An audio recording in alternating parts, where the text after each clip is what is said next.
High, আমি তমাল দেবনাথ। আজকের ভিডিওতে আমরা শিখব কিভাবে আমরা আমাদের ওয়েবসাইটে এমন একটি স্লাইডার অ্যাড করতে পারি। এমন একটি স্লাইডার বানানোর জন্য আমাদেরকে মাত্র 4টে স্টেপ ফলো করতে হবে। তাহলে চলুন একে একে আমরা শুরু করি। Step 1, install plugin. প্লাগইনটি ইনস্টল করার জন্য প্রথমে আমরা আমাদের ওয়েবসাইটের ড্যাশবোর্ডে যাব।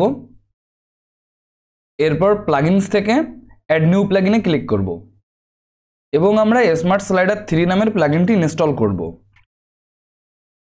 আমরা স্মার্ট স্লাইডার 3 লিখে যখন সার্চ করলাম তখন প্রথমেই আমরা নেক্সটেন্ড কোম্পানির পক্ষ থেকে স্মার্ট স্লাইডার 3 নামের প্লাগইনটি পেয়ে গিয়েছি। ইনস্টল নাও বাটনে ক্লিক করব। ইনস্টল হওয়ার পর অ্যাক্টিভেট বাটনে ক্লিক করব। আমাদের প্লাগইনটি সাকসেসফুলি ইনস্টল এবং অ্যাক্টিভ হয়ে গেছে। এবার আমরা আমাদের সেকেন্ড স্টেপে যাব, ক্রিয়েট দ্য ফার্স্ট স্লাইড। আমাদের প্রথম স্লাইড তৈরি করার জন্য আমরা নিচ থেকে এসে স্মার্ট স্লাইডার এই বাটনটিতে ক্লিক করব এবং গো টু ড্যাশবোর্ডে ক্লিক করব এবং নতুন স্লাইডার তৈরি করার জন্য নিউ প্রজেক্টে ক্লিক করব। এখন আমাদের সামনে দুইটা অপশন আসছে, আমরা কি নিজেদের মতো করে তৈরি করতে চাই নাকি প্রিমেড কোনো টেমপ্লেট ইউজ করতে চাই। সহজে বোঝানোর জন্য আমি আপনাদেরকে স্টার্ট উইথ আ টেমপ্লেট এই বাটনে ক্লিক করছি। এখানে ক্লিক করার পর এখান থেকে আমরা ওদের থাকা বিভিন্ন ধরনের ফ্রি এবং পেইড প্লাগইনগুলো দেখতে পাবো।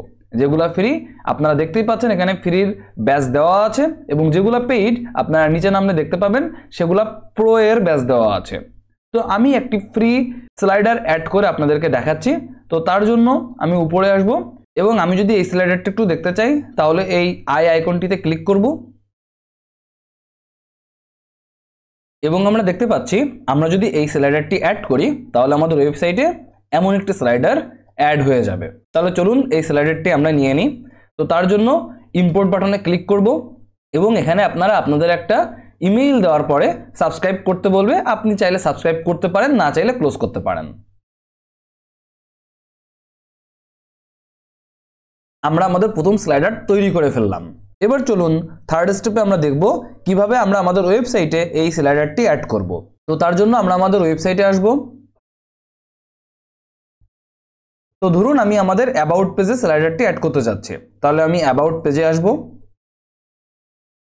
এবং এখান থেকে এডিট উইথ এলিমেন্টর বাটনে ক্লিক করব।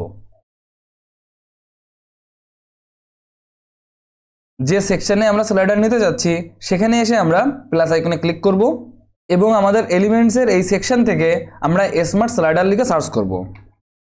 আমি স্মার্ট লেখার সাথে সাথে আমাদের স্মার্ট স্লাইডারটি চলে আসছে, আমি এটা টেনে এনে ছেড়ে দিব এবং এখান থেকে আমাদেরকে বলছে একটা স্লাইডার সিলেক্ট করার জন্য। একটা আগে থেকেই স্লাইডার তৈরি করা ছিল আর একটা আমরা তৈরি করেছি। সো আমরা যে স্লাইডারটি তৈরি করেছি এই স্লাইডারে ক্লিক করব এবং ইনসার্ট। এবার দেখুন আমাদের ওয়েবসাইটে স্লাইডারটি অ্যাড হয়ে গিয়েছে। আমি যদি এটা ক্লোজ করি, এই যে দেখুন আমরা স্লাইডারটি দেখতে পাচ্ছি। তাহলে চলুন আমরা স্লাইডারটি পাবলিশ করি।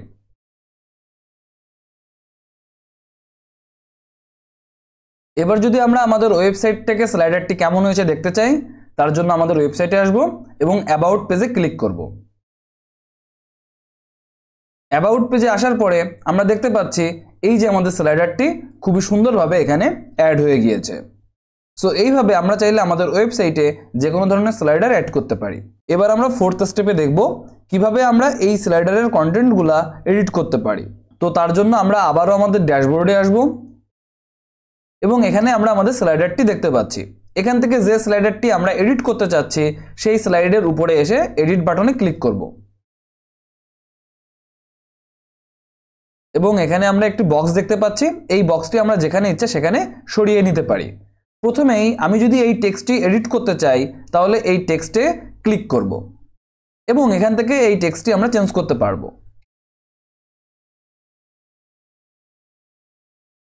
একইভাবে আমরা নিচের টেক্সটে ক্লিক করে নিচের টেক্সট এখান থেকে চেঞ্জ করতে পারবো। এবং আপনি যদি এই রিড মোর বাটনটি চেঞ্জ করতে চান তাহলে এখানে ক্লিক করে প্রথমে আমি রিড মোর লেখাটি চেঞ্জ করব।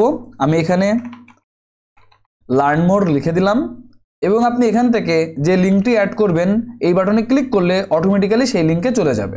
একই সাথে আপনি চাইলে আমাদের এই ব্যাকগ্রাউন্ডের ছবিও চেঞ্জ করতে পারেন। তার জন্য ব্যাকগ্রাউন্ড ইমেজের উপর ক্লিক করবেন এবং এখান থেকে যে লিঙ্কটি দেখতে পাচ্ছেন এখানে ক্লিক করবেন। এরপর মিডিয়া লাইব্রেরি থেকে আপনার এই ওয়েবসাইটে থাকা যে কোনো একটা ইমেজ অ্যাড করে দিতে পারবেন।